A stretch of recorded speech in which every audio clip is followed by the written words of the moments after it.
This is the Deen Show. This is the Deen Show. Bismillah, alhamdulillah, assalamu alaikum, peace be unto you. Welcome to another episode of the Deen Show. My next guest, his life was like an action-packed thriller. You don't have to turn on Tony Montana, Scarface. We got everything here from his life. We're going to try to uncover why this man left that life of chasing desires and passions in the whole material world, and being a slave to that, to being a slave to something else. All this and more here on the Deen Show with my next guest, Mujahid Fletcher, here on the Deen Show. We'll be right back. This is the Deen Show. This is the Deen Show. This is the Deen Show. This is the Deen Show. This is the Deen Show. This is the Deen Show. This is the Deen Show. This is the Deen Show. This is the Deen Show. This is the Deen Show. This is the Deen Show. This is the Deen Show. Assalamu alaikum, peace be unto you. Wa alaikum salam. Peace be unto you. How are you? Hyman? Good. Great. Jaime. Jaime. Yes. Mr. J? Yes. That's what they used to call you? Right. How are you? Alhamdulillah. I'm great. All praises be to Allah. I am great. Yeah, you're doing some wonderful work out there. By the blessings of God, I mean, I'm just thankful to be able to even be alive and, do whatever good I can. Now you just said something interesting. You're thankful to be alive because you've had some situations that you almost didn't make it out alive. Is this right? Right. Yeah, so this is what we want to talk about. We want to talk about your life before you accepted this way of life, the way of life of all the messengers of God, that way of total and complete submission to the one God, doing God's thing, not your own thing, doing God's will, not your desires. So you were a person like many in a state of confusion, lost out there in darkness, and now you're someone who has peace. And you're a slave, not to your passions and desires, but you're a slave to the one who created you. And you can identify with a lot of the other youth and other individuals, adults too, who are still stuck in that lifestyle of chasing the passions, desires, working from Monday to Friday, party, work, and, gangs, drugs, throwing up this hand gesture, shooting here, shooting there. And your life, like I mentioned, was like the life of Tony Montana. He was Colombian too, right? He was Cuban, actually. Cuban, okay. Same difference. Yeah. So, but you're Colombian. Right, Colombian. Yeah. Well, talk to us a little bit. Open up. Tell us, how was your life before Islam? I came to America when I was 8 years old. And my parents came from Colombia. And I have to start by saying my parents, I never known of them to drink or smoke in their life. My father was an agriculture engineer and, educated. And the background from Colombia is very strong, family-oriented. So when we came to America, we thought all these good values that we had from our culture would amplify. And obviously, many people come to America and migrate because of better opportunities. When I was 8, obviously, I didn't even know English. So I came as many of the immigrant, kids that went through ESL, English as a second language, and trying to identify and understand the culture here of all the different cultures together was challenging. I mean, I had a culture shock. Things were done more individualistic here in America. You're kind of on your own, and you basically handle what you have to handle on your own. But in Colombia, everything was done collectively, even in school, in elementary school. So when I grew up and was about the age of 12, 13, certain movies started coming out. Like New Jack City, Boys in the Hood, Menace to Society. And for anyone who knows about these films, I mean, they're in an urban setting, basically, in some of them in LA or New York. And it was basically the lifestyle of gangster lifestyle. It was all about drug dealing and being close to your friends to the point that if somebody had a problem with them, you would protect one another. So you're being in an environment where you are majority either African American or Latino, which is the public school that I was going to. This movie, New Jack City, Wesley Snipes being African American, portrayed the life of a drug dealer and made some sort of gang and in front of my eyes in school, I saw a gang form, and they named it off of the film. So it was called New Jack Hustlers. New Jack Hustlers? Yeah, and so the movie's called New Jack City. They called it New Jack Hustlers. At the beginning, it was just like, you know, anything. You know, I'm 13 years old, and before we knew it, though, Latinos, when they used to go to the restroom, we would hear stories that, you know, 5 African Americans beat him up for no reason, just because he's Latino. So it became really hostile, the whole environment. And a lot of these people from this gang actually lived in my apartment complex. And we used to have to walk to school. You know, we didn't have a bus going to school. So these people were either behind us or in front of us every day. So as more Latinos began being disrespected, you know, someday somebody walked up to a Latino and just spit on his face. And somebody else went and slapped a guy. And I was like, you know, what's this about? You know, so I mean, my father always taught me to respect people, but also make myself respected. And so I used to always think, I mean, I hope they don't come my direction. I mean, my dad taught me how to box when I was young. Were you in a gang at this time? No, this is the foreman of the environment of a gang. And it's funny because I never thought that we would be anywhere close to a gang. But what happened was when more Latinos began, you know, being violated, you know, and assaulted, a lot of Latinos came together and they said, well, we have to protect one another. And it made sense, you know, and we kind of started getting together. And whenever we were like 10 or 20, then these guys wouldn't do anything. And all of a sudden, I realized that it was dangerous being by yourself, because then if they caught you by yourself, it was something called being caught slipping, meaning that they could just lynch you out of 5, 10 people. So then it had to become official that you actually had each other's backs or protected each other. So we came with a name called La Familia, or the family, because, you know, as Latinos, you're from Mexico, Colombia, Puerto Rico, Cuba, and you're all different as Latinos. So we had to get together on commonalities. And so we called this La Familia, and before we knew it, it became a gang itself. And because of my determination of having some justice, let's say, of people not violating one another, and me being stern about that, they asked me to be the leader of this gang, and started initiating people. I mean, you know, beating people down to come into the gang, making people be able to be upright with what they said. Don't get me wrong, it's a lot of good values, right? Loyalty, keeping to your word, you know, brotherhood. A lot of things that tied us together is just basic human values that everybody cherishes. Give us an example when you said violated in. When you get violated in, is that what it is? What happens? Now somebody comes to you and says, look, I want to be a part of this La Familia. Can you say Cosa Nostra? La Cosa Nostra. Is that same thing, family? So, it's something like that, right? Like that. So right. I want to be a part of this La Familia. I want to be a part of this clique, this organization. What do I got to do to get in? Well, you know, usually people would do it for protection. For protection? At the beginning, it was like a necessity. But then, at that age, you know, 13, 14, 15-year-old kids, you know, being in a middle school, it starts becoming like a fad. Yeah. Who are you with, right? And so whenever we know that we can be respected wherever we walk, then people want to be that way. Yeah. And so they would come and they said, you know, we want to be down, basically. We want to be part of the gang. So you make them do a few jumping jacks? Or No. what do you make them do? The issue is there's a weeding out process, because if they just want to come in because they want to act cool, then those need to be weeded out. This is not about being cool. It's about, you know, having loyalty and respect and all these principles. So in order for them to prove themselves, then they're initiated. An initiation is basically about 2 minutes. 2 minutes. You know, of 3 of us basically beating him up. Yeah. And people actually go through that, and now you feel part of this family. This is your family. This is now you're part of something. You got the protection. You got your brothers. And Pretty much. I mean, this is you know, a false you know, false sense of a belonging. false sense of security. Everything Yeah. based on false sense of security. But that's what happens in that realm.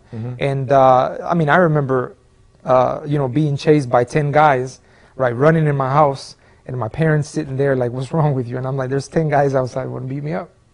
Right, and you know, my father couldn't even understand this. Yeah. And it's funny because from Colombia, he'd walk out in front of the 10 guys and be like, "Oh, it's 10 of y'all, just one.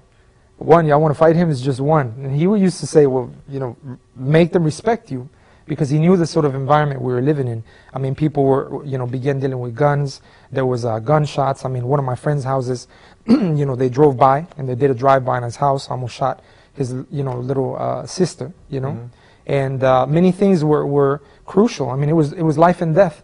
Having guns at the age of 13 and 14 is something that was a sense of security, even to protect yourself and your family. So we got guns involved now. Yeah, knives, guns, knives. Brass knuckles. That popped up here and there, but it wasn't even respected really. Yeah. It was about, the majority of it was about being real and being yourself. Yeah. Okay, and that's attractive for a lot of people because a lot of people act like someone who they're not, especially at that age. So whenever you know who you are and you can try to make yourself respected, and if somebody wants to violate you, and you have enough strength, to tell them, well, step outside and we'll handle it and all that.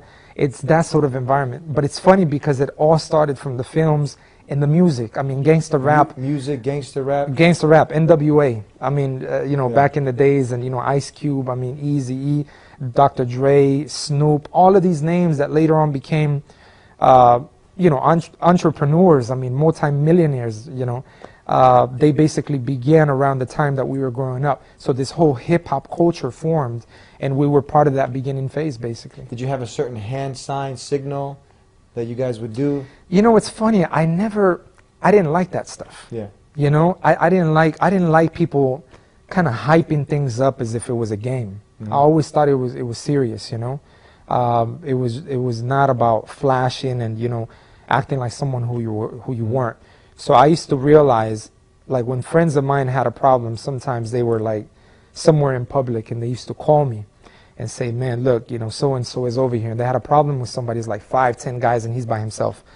So I used to be the sort of person that used to go and walk them out of a public place. Mm-hmm.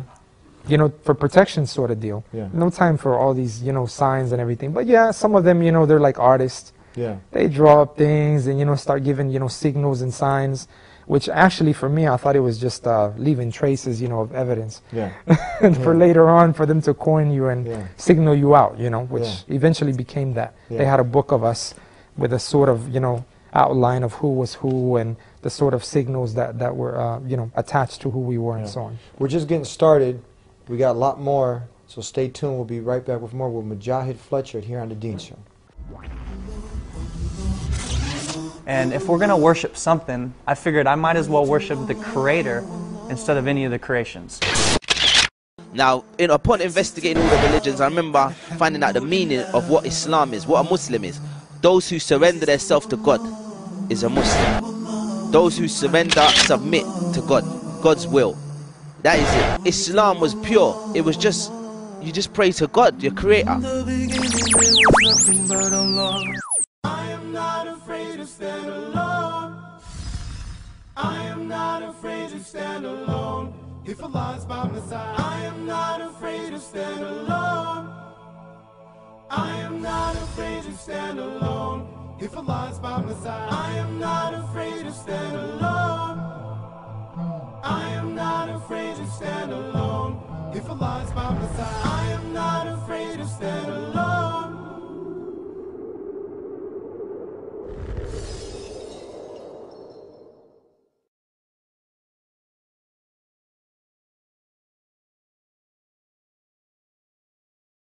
Back here on The Deen Show with Mujahid Fletcher, talking about the past, so hopefully people in the present can benefit and change for the better.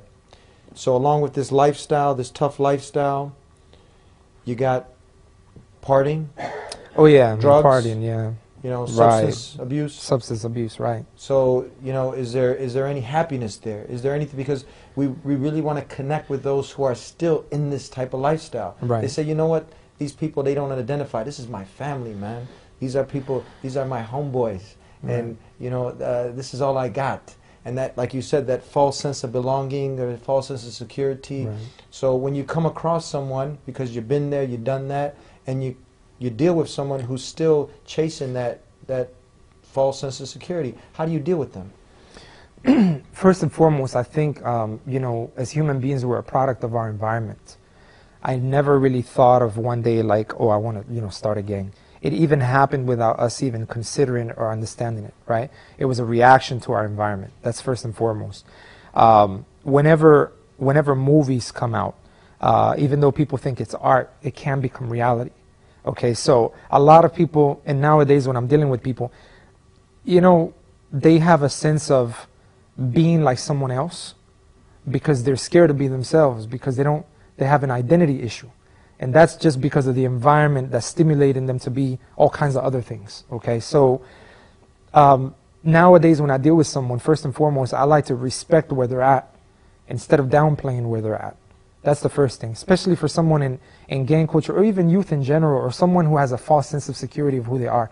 Because the worst thing to do, and you know, we fail to do this as parents many times, is consider that even though we may want, you know, our youth or someone to be in a certain point, we don't talk to them as if they're there already. We have to talk to them based on where they're at. So whenever I deal with people, and I'm dealing with a youth right now, I mean, he's 15 years old and he's part of a gang, you know, here in Houston. First and foremost, I have to respect the fact that he's made a choice. But then for him to consciously understand the repercussions.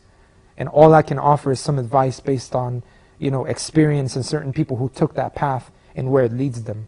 Now it's on to them, you know, who they want to follow and what they want to do. But giving people choices and options based on experience, I think is very valuable. Before, when we were growing up, we didn't have people that were older than us that could actually connect to us, you know, with our reality and be able to speak to us at that level. So it was always downplaying. It's like, y'all shouldn't do this. What do y'all do that? And whenever you're young and you hear that, you're like, yeah, you don't understand me. You don't understand where I'm coming from, which makes you isolate yourself. And the only people who understand you are your friends. So that becomes your family, basically, you know, sadly enough. Tell us now, did you see anybody living that lifestyle, or you living that lifestyle? Was there always something missing in the back of your mind, saying, you know what, I got to change, I got to get out? Was there something eating away at your conscience? Most definite. Every single one of us felt that. Because no matter what you do, you know, you feel as if you're living this almost like surreal lifestyle. And it seems cool, and when the culture is there, you kind of get many things, you know, that you're supposed to attract, you know, people from the opposite sex, right? That's attractive. You know, you attract a lot of things that is supposed to be cool. But whenever that happens, there's a sense of something's wrong about what we're doing. And I don't really know how to change, but I want to change. But nobody will actually express that. Because if you express that, that means you're actually getting soft. You know what I mean? You're considering something that you can't even figure out, and nobody's figured it out, right? So when you feel that, you kind of suppress it and you hide it. And it's interesting because in Islam, you know, to cover up that true nature is actually comes from the Arabic word kafara, you know, to hide basically. And you know, this is what we attribute to a person who's not connected to God, right? Who doesn't know their true nature. So we may have the nature of wanting to connect with something. We don't know if it's a higher power or if it's actually religion or philosophy, because the way religion's expressed to us, it doesn't go according to our environment many times, you know. So even being Catholic, from a Catholic background, you know, I respected always God, and I knew that He was basically watching and He could protect me. But you know, whenever you're dealing with situations, you kind of just deal with your environment, you know, and you go with what's happening. Mm-hmm. And day to day, you do certain things that you regret the next day, but it's like, oh well, that's life, you know, you live to die basically. There's no real sense of purpose. And so that does eat away. And I think, I talked to a psychiatrist friend of mine, you know, I asked him, why do people take drugs and, you know, alcohol? For me to understand why we did that in the past even, he said it's because you have an illness or something you want to cure, and you self-medicate. So I would say that, you know, taking drugs and all of that is kind of self-medicating, you know, an illness that you have from within. And that's what was happening before. And many people who are dealing with that, I mean, they could attest to that. Anybody who drinks and wakes up the next day, they know they're just not happy about what they did, you know, many times. Turning point. Now, what was the turning point in your life that you found out what the purpose of life is, why you're here in this world? When did that happen? There was a point in time that was drastic for me and change, and that was the fact that my parents sent me back to Colombia, to South America, when I was 16 years old. I was coming down from a party one night, and some individuals literally tried to take my life. and I had to defend myself. And I didn't know if in the altercation people had gotten hurt, and I could possibly even, you know, go to jail or something. So I came home bleeding, and details left aside. You know, I told my parents what had happened, and it was going to scale up from there. I mean, either they were, you know, next time they were truly going to kill me, or the opposite was true. So they sent me to Colombia. And in that period of time, it led me to think and ponder about life. And it's funny because people think Colombia is about cocaine and it's so, you know, dangerous. I saw my life change in Colombia because it was so natural, and the people were so good and welcoming, and education was highlighted. I began to do very good in my grades. I was top of my class. I became an English teacher at the age of 16, which was unheard of. You know, I had a very good job. I was making my own money and going to school and being very independent. I learned independence in Colombia. When I came back, I wanted that sort of lifestyle, but it was tough in this environment. You know, eventually I kind of got sucked back into the environment. Went back to partying, went back to doing certain things, not gangs, because that was like played out already. I was older, but I began to look into religion for answers, and I was going to different temples. I went to the Buddhist temple, Hindu temple. I went to different churches. You know, start analyzing why are they different Bibles. And alhamdulillah, I mean, in the midst of all that search, you know, I found Islam.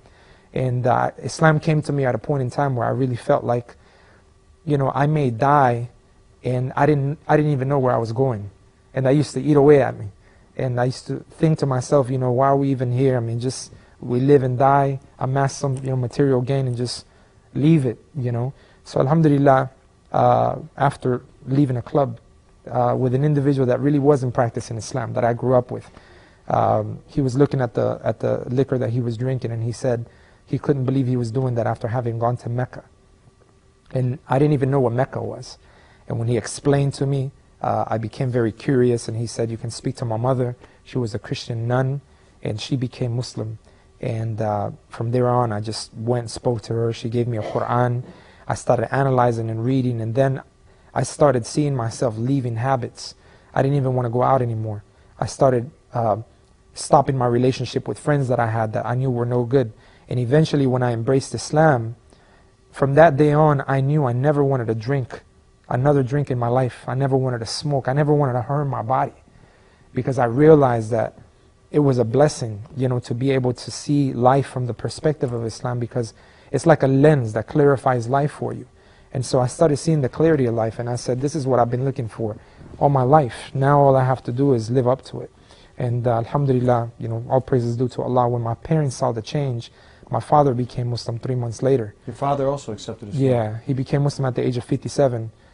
They thought nothing could change me, you know, in life. My girlfriend that looked into Islam with me at that point in time also became Muslim a week after. We got married a month after.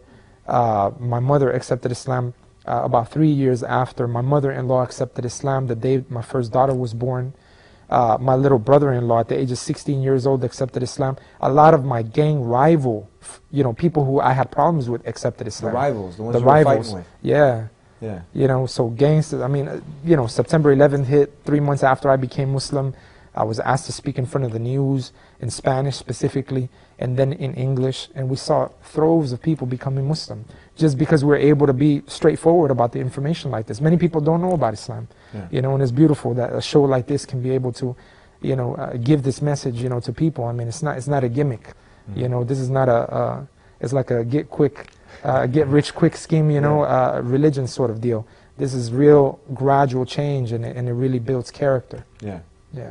Definitely, definitely. And we're going to be back, and we're going to take some questions from our live studio audience here on The Deen Show. We'll be right back. I am not afraid to stand alone. I am not afraid to stand alone. If Allah's by my side, I am not afraid to stand alone. I am not afraid to stand alone. If Allah's by my side, I am not afraid to stand alone. I am not afraid to stand alone. If Allah's by my side, I am not afraid to stand alone.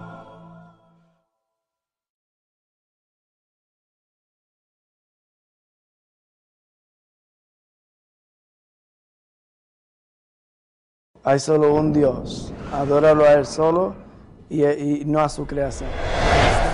I would go to my room, lock the door, prostrate and cry, saying, God, you know me better than myself. Show me the right way and I will not look back. I will leave everything behind. Allah is our creator and He creates everything and He gives intelligence to people. Rasulullah is Muhammad, peace be upon him. Muhammad is one of the last messengers sent from God. Back here on the Deen Show, we'll take some questions from our live studio audience here. Your question is, please, for Mujahid Fletcher. Go ahead. Jazakallah khair. Assalamu alaikum. Brother Mujahid, you've done a lot of dawah to people face-to-face. And can you talk a little bit about the difference between doing dawah face-to-face and doing it like electronically, you know, on something like the Deen Show, Islam in Spanish? MashaAllah. So, appreciate it. So the question is about da'wah. Da'wah in the Arabic language means to call someone or invite someone to Islam. So, in dealing or engaging with people and speaking to them face to face, there's a lot of qualities that exist in regards to the people's reaction regarding how you deliver the information, right? If I can see real quick. Excellent. Yeah. So how they're wanting to see if you're anxious about what it is that you're saying. Are you like trying to sell them, pin them down, defeat their arguments?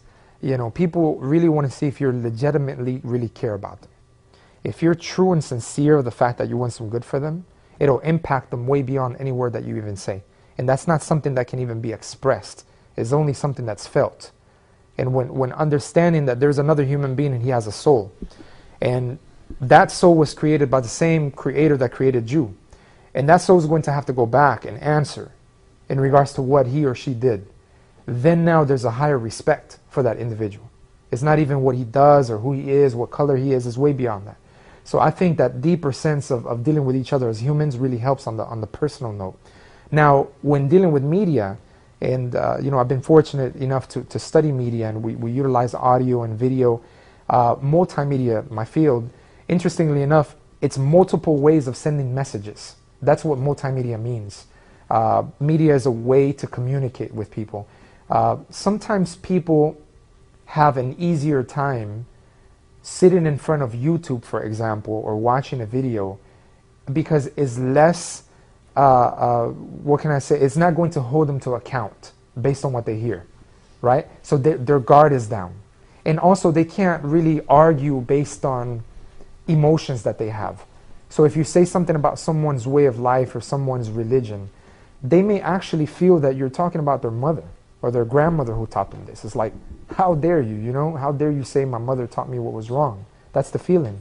But you know, when someone watches a video, they can't really argue about that. So they may be more susceptible to listening, analyzing. And if there's an email, if they email, all these emotions are out of the way, because you know, how much emotion can you put into an email and that sort of thing. So I think for different mediums, there are different styles of communication, and understanding those styles and understanding how to deliver the medium, the message, is very powerful, because now you have so many multiple ways of doing something, and it's beautiful. I mean, I think it all has its each perspective within wisdom, basically, how to utilize it.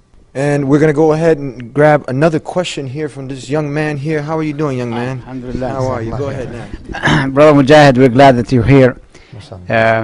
My question is, I understand that you probably looked at your past as Allah subhanahu wa ta'ala saved you from that past. However, I can see that you probably see some positive things in your past that really benefited you right now, being a Muslim. And what are these things that you can pinpoint for us? That's a good question, because we understand in Islam that basically there is a concept of destiny in Islam. And the concept of destiny is the fact that God, the creator of the heavens and the earth, He basically chooses for us only what is best. If we really understand who He is, His decree has wisdom in it. So who knows? Maybe a lot of what I lived in the past led me to want to connect myself more to Him now. No telling, if I wouldn't have lived the sort of experiences that I lived in the past, if I would have that sort of, you know, a desire to do some good. Because some people ask me, after I became Muslim, I started an organization called Islam in Spanish. Started not only telling people about Islam, but trying to live Islam. Where some people have said, where's that energy come from? Where do I get inspiration from, sort of thing.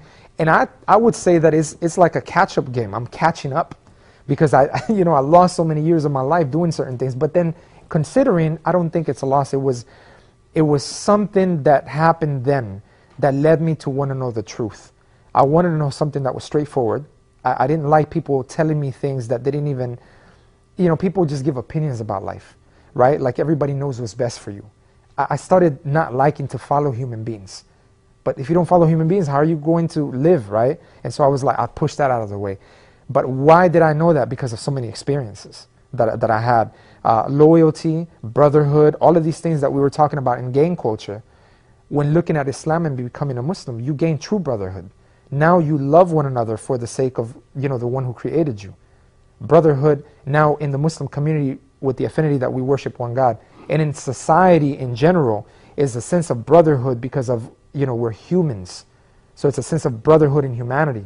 So now these notions that I learned, and the sort of difficulties or obstacles I faced, the things that urged me to want to kind of obtain a higher sense of living, I found it in Islam. So, loyalty, truthfulness, a sense of family, like a human family. We find Muslims come from all over the world, and I don't think I would have known so many people from so many different backgrounds and colors and languages if I wasn't a Muslim, because when you're not Muslim, you only kind of hold to your own. So there's so much, that I benefited from in not being Muslim and living the lifestyle that I lived, that encouraged me now more and more to be able to, seek out those things as a human being that I found in Islam.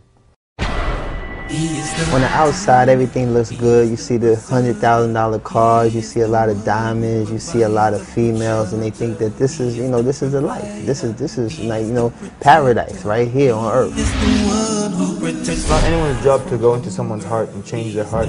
Your job is to tell people what the truth is. And the reality of it is, while I'm sitting here constantly paying for the disease, the cure was free.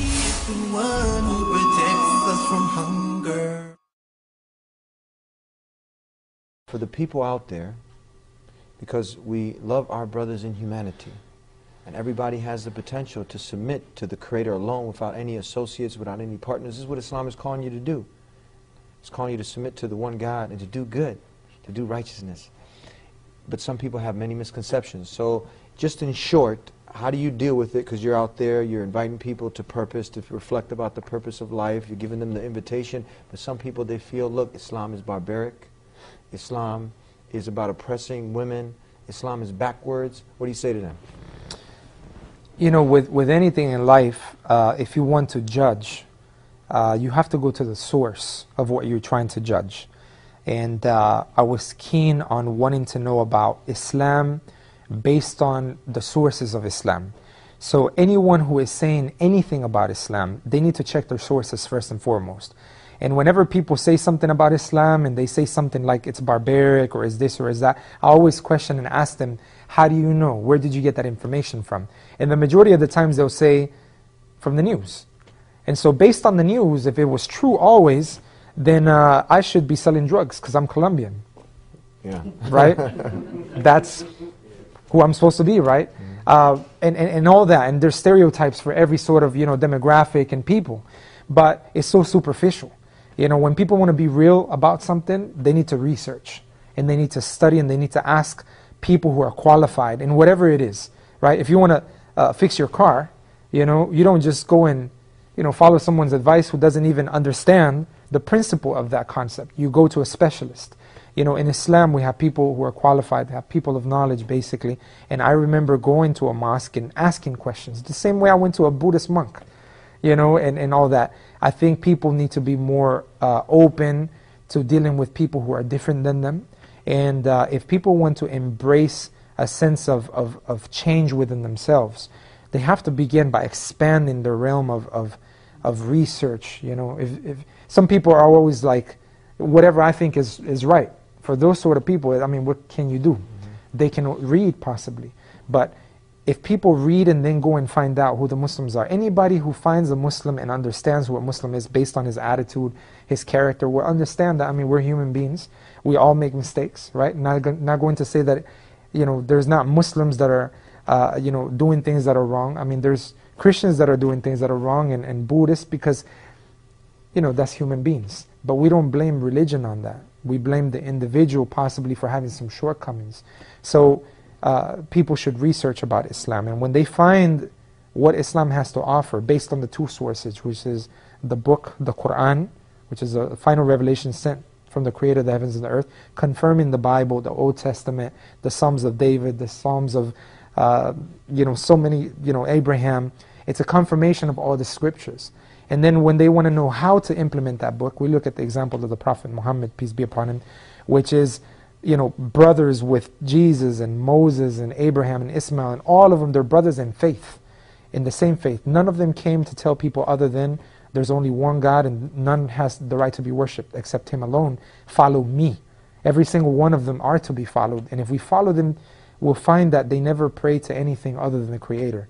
And so I think for sincere people that really question about life, Islam is by far, the best option. But they'll have to discover that on their own, because nobody can do that for them. And it's only through God's guidance. And I'd recommend people to really and sincerely be true to themselves and ask the Creator to guide them to whatever is the truth, regardless of what it's called, regardless of what color it comes in, and who practices it. And if a person is sincere in that way, we have total confidence that, whoever the Creator of the heavens and the earth guides, nobody can lead them astray. And whoever is led astray, none can guide other than Him. So they have to entrust in Him first and foremost. We're